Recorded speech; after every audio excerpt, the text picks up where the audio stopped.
गजेंद्र अपने गज माना हाथी, हाथी अपने मित्र हाथियों के साथ सरोवर में स्नान करता, सूंड में पानी भर भर के आपस में विनोद करते। एक दिन उस गजेंद्र को, अलमस्त गजेंद्र को, उस गजों के हाथियों के टोले में, समझो वो सम्राट था, राजा था, मुख्य गजेंद्र, उस गजेंद्र को मगर ने पकड़ लिया। मगर का पानी में जोर ज्यादा था, वो खींचता चला गया। सुख में संगी तो सब थे, जब घसीटा जा रहा था तो हाथी और बच्चे सब भाग किनारे खड़े हुए। गजेंद्र अकेला हो गया। गजेंद्र ने सोचा, सुख में तो संगी सब मिले, दुख में भयो न कोई। हे दुख हारी श्री हरि, मैं नहीं जानता हूं तुम कैसे हो, जो कोई सृष्टि करता हो वो परमेश्वर मेरी रक्षा करे। सच्चे हृदय से पुकार और भगवान नारायण प्रकट हुए। सुदर्शन चक्र से नारायण भगवान की, सुदर्शन चक्र से ग्राह की सदगति की और गजेंद्र को मोक्ष दिलाया। परीक्षित कहते हैं कि सुखदेव जी महाराज, गजेंद्र तो एक पशु है, हाथी है, हाथी को ऐसे कैसे सूझा कि मेरी रक्षा भगवान करे, और हाथी के पुकारने से आदि नारायण आ गए। प्रभु इस बात पर थोड़ा प्रकाश और डालो। ऐसा नहीं कहता कि ये हो नहीं सकता है या झूठा है, नहीं, शास्त्र को झूठा करने वाले की मति चक्कर में है, नहीं, हमारी मति में नहीं समझ में आता है, आप कृपा करके हमें समझाइए। तब सुखदेव जी महाराज कहते हैं कि पांडे वंशी राजा इंद्रधुम्न राजकाज की जिम्मेदारी छोड़कर निगुरा राजा पर्वत पर आकर समाधि लगाने की कोशिश कर रहा था। तपस्वी वेश बनाकर बैठ गया। अगस्त ऋषि आए तो उठकर प्रणाम करना चाहिए, मार्गदर्शन लेना चाहिए। राजा राजमद छोड़कर तपस्वी के मद में मरा जा रहा था। अगस्त ऋषि ने श्राप दिया कि तू अपना कर्तव्य कर्म छोड़ के निगुरा और मनमाना तपस्वी का वेश बनाकर रहता है। प्रजा उधर त्राहिमाम पुकार रही है और हाथी जैसा बैठा है, जा बेटा तुझे हाथी का जन्म मिलेगा।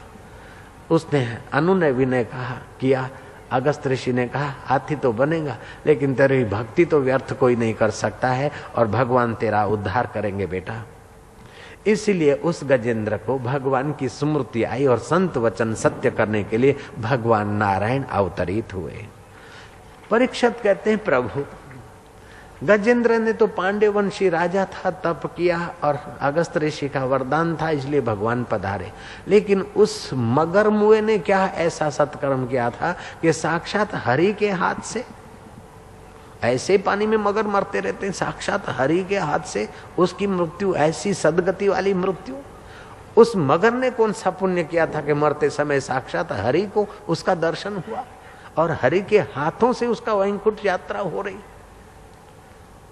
देवल नाम के ऋषि सरोवर में स्नान कर रहे थे। हुहुल नाम का गंधर्व पानी में गोते मार मार के ऋषि की टांग पकड़ रहा था, जैसे मगर पकड़े ऋषि को डराने के लिए ऋषि की मजाक उड़ा रहा था। ऋषि ने कहा कि हे हुहुल, इस देवल को, इस ब्राह्मण को, इस तपस्वी ऋषि को तू मगर होकर डराता है। तुझे मगर बनने का बहुत शौक है बेटम जी, तू एक बार मगर बन के देखना फिर कैसा मजा आता है। ऋषि से माफी मांगी। ऋषि ने कहा, मगर तो बनेगा ही, अब तीर निकला है, गोली निकली है तो फिर निकालने वाले के हाथ की नहीं रहती, ये तो होके रहेगा। लेकिन भगवान नारायण तेरी सदगति भी करेंगे बेटा। इसलिए एक पंथ दो कार्य, ऋषियों के कहने से भगवान अवतरित हुए। नारायण भगवान की जय, सच्चिदानंद प्रभु की जय। इस प्रकार अष्टम स्कंद में समुद्र मंथन, गजेंद्र, मोक्ष, मोहिनी अवतार, राजा बलि और वामन अवतार की मधुर सुंदर ज्ञान संयुक्त वैराग्य विवेक बढ़ाने वाली कथाएं आती है। नवम स्कंद में हरिश्चंद्र त्रिशंकु की कथाएं आती है और श्री रामचंद्र जी की जन्म लीला का वर्णन आता है। राम जी जन्मे हैं, भय प्रगट गोपाला दीन दयाला कौशल्या हितकारी। रामचंद्र जी बाल्यकाल में भाइयों से खेलते तो देखते जब भाई हारने को है तो जानबूझ के राम हार जाते और नन्हे भाइयों को प्रोत्साहन दिलाते। रामचंद्र जी सभा में बोलते तो पहले बोलने वालों में से थे, इतने सुंदर वक्ता थे। रामचंद्र जी गुरु से पहले जगते हैं और गुरु सो जाए बाद में सोते हैं। राम जी विद्या अध्ययन काल में बड़े संयमी थे। रामचंद्र जी पढ़ते लिखते और बाकी का समय सत्संग में गुजारते, विद्या अध्ययन काल में। रामचंद्र जी कभी महलों में रहते हैं तो कभी जंगलों में रहते हैं, कभी मोहन भोग पाते हैं तो कभी कंद मूल खाकर गुजारा करते हैं। कभी महल में रहते हैं तो कभी झुग्गी झोंपड़ी में रहते हैं, कभी सज्जनों से पूजे जाते तो कभी दुर्जनों से अपमानित होते हैं। फिर भी रामचंद्र जी के दिल में शोभ नहीं होता है। आप तो पुरुष, ब्रह्म ज्ञानी पुरुष अपने आप में ज्यों के त्यों है। आप भी उनका अनुकरण करके अपने दिल को दिलबर जैसा बनाइए। 100 कोई अपराध कर ले तो रामचंद्र जी उसके अपराधों की गांठ नहीं बांधते थे, लेकिन एक आधा किसी ने सेवा कार्य या भला किया है तो रामचंद्र जी उसकी भलाई भी नहीं भूलते थे। उसके अपराध को निवृत्त करने के लिए रामचंद्र जी भले कुछ यत्न कर ले, लेकिन अपने हृदय से उसका बुरा कभी नहीं सोचते। श्री रामचंद्र जी ऐसे हैं। मेघनाथ जब मरा है तो रामचंद्र जी ने अपने अंग का वस्त्र उतार कर दिया है कि इसकी वीरोचित गति करो। ये तो शत्रु है, ऐसा है। बोले शत्रुता जब था तब, अब तो ये समाप्त हो गया। ये तो वैंकुट का अधिकारी है।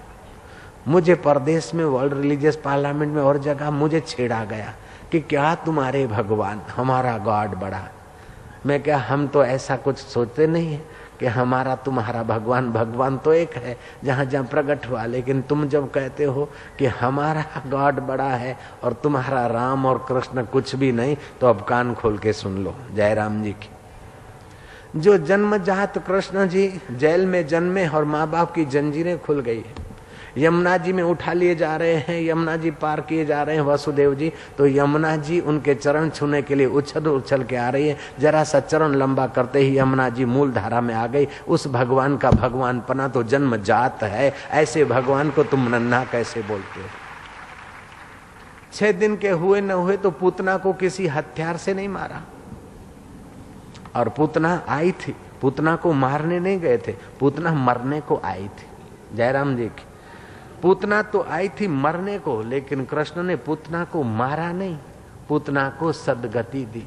षटकासुर, अघासुर, धैनकासुर, ऐसे ऐसे असुर आए कि कृष्ण ने हथियार तक नहीं लिया। घुमा घुमा के किसी के मुंह में घुस के तो किसी के मुंह में, केशी दैत्य के मुंह में हाथ डाल के। कोई गुफा का रूप बना के बैठ जाता तो कृष्ण अंदर घुस के उसको पहुंचा देते। चाणूक, मुष्टिक और कंस जैसों को भी कृष्ण ने हथियार से नहीं मारा। दुर्जनों को हंसते हंसते सदगति दे वो भगवान बड़ा कि दुर्जनों के हाथ से खीले खाकर चला गया वो भगवान बड़ा। अब तुम ही सोचो भांजे। जब तुम छेड़ते तो हम बोलते, नहीं तो हमारा तो किसी से विरोध नहीं है। 2 भाई थे, तीर और कमान था, और क्या था राम और लक्ष्मण के पास? रावण के पास तो पूरा सैन्य और बल था। रावण दिखा देता अपना पौरुष, हिम्मत, 2 भाइयों को कैद कर लेता और सीता जी का हरण कर लेता। नहीं, छठी का दूध याद आ जाता उसको। कितने कितने षड्यंत्र किए और फिर राम और लक्ष्मण दोनों की गैर हाजिरी हुई, तब भी सीता को छू नहीं सका। इसलिए सीता साक्षात भगवती नहीं तो और कौन थी। उसको साधु का रूप बनाना पड़ा। और लक्ष्मण ने मंत्र पढ़कर जरा सी लकीर की, उस लक्ष्मण के मंत्र प्रभाव में भी रावण का प्रभाव मंद हो जाता, रावण नहीं आ सकता था। अब उस राम लक्ष्मण के अवतार को तुम साधारण बताते हो तो आपकी बुद्धि साधारण है, उसका थोड़ा इलाज कीजिए भांजे। हम तो आराम से प्राणी मात्र का भला वो उपदेश दे रहे हैं और वो सत्संग कर रहे हैं। योग की शक्तियां कैसे जागृत हो, मन प्रसन्न कैसे हो, डिप्रेशन से कैसे बचे। और तुम लोग हमको छेड़ते हो कि हमारा गॉड बड़ा और तुम्हारा कुछ रिलीजियस कुछ भी नहीं है। तो फिर सुन लो मैदान में। मुझे व्यक्तिगत कुछ बोलते हो तो मैं